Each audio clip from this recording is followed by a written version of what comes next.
السلام علیکم، امید کرتا ہوں آپ سب خیریت سے ہوں گے۔ ایک اور ویڈیو کے ساتھ دوبارہ حاضر۔ پلیز چینل پہ نئے ہیں تو چینل کو سبسکرائب کر لیں اور ویڈیو کو پورا دیکھا کریں، نئے یوٹیوبرز کو سپورٹ کیا کریں۔ سٹارٹ کرتے ہیں ویڈیو کو۔ ایک آدمی کے 4 بیٹے تھے۔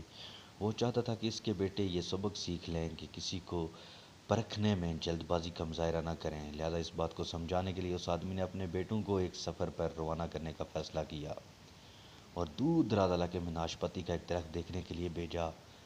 ایک وقت میں ایک بیٹے کو سفر میں بھیجا کہ جاؤ اور اس درخت کو دیکھ کر آ جاؤ۔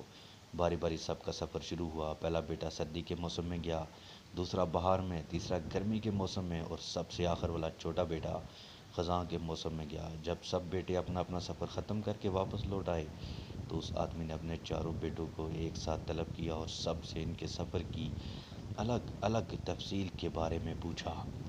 پہلا بیٹا، جو جاڑے کے موسم میں اس درخت کو دیکھنے گیا تھا،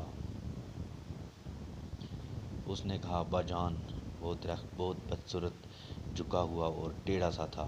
دوسرے بیٹے نے کہا، اے والد محترم، وہ درخت تو ہرا بھرا تھا، ہرے بھرے پتوں سے بھرا ہوا تھا۔ تیسرے بیٹے نے ان دونوں بھائیوں سے اختلاف کیا کہ وہ درخت تو پھولوں سے بھرا ہوا تھا اور یہ کہ اس سے حسین منظر پہلے کبھی ہی نہیں تھا۔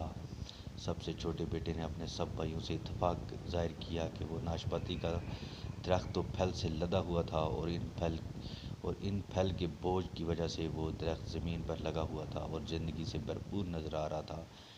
اس سب کے بعد اس آدمی نے مسکرا کر اپنے چاروں بیٹوں کی طرف دیکھا اور کہا کہ تم چاروں میں سے کوئی بھی غلط نہیں ہے، سب اپنی اپنی جگہ درست ہیں۔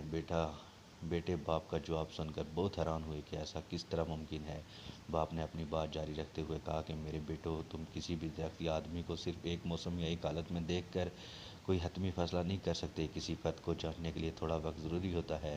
انسان کبھی کس کیفیت میں ہوتا ہے تو کبھی کس کیفیت میں۔ اگر درخت کو تم نے جاڑے کے موسم میں بے رونق دیکھا ہے تو اس کا مطلب یہ نہیں کہ اس پر کبھی پھل نہیں آئے گا۔ اس طرح اگر کسی آدمی کو تم فقیری کی حالت میں دیکھ رہے ہو تو اس کا مطلب یہ نہیں کہ وہ آدمی برا ہی ہوگا۔ میرے بیٹو، کبھی بھی جلد بازی میں کوئی فیصلہ نہ کرو۔ کسی کو اس وقت سمجھایا پرکھا جا سکتا ہے جب یہ تمام موسم اس کے اوپر گزر جائیں۔ اگر تم سردی کے موسم میں ہی اندازہ لگا کر نتیجہ اخذ کر لو گے تو گرمی کی ہریالی، بہار کی خوبصورتی اور بھرپور زندگی سے لطف اندوز ہونے سے رہ جاؤ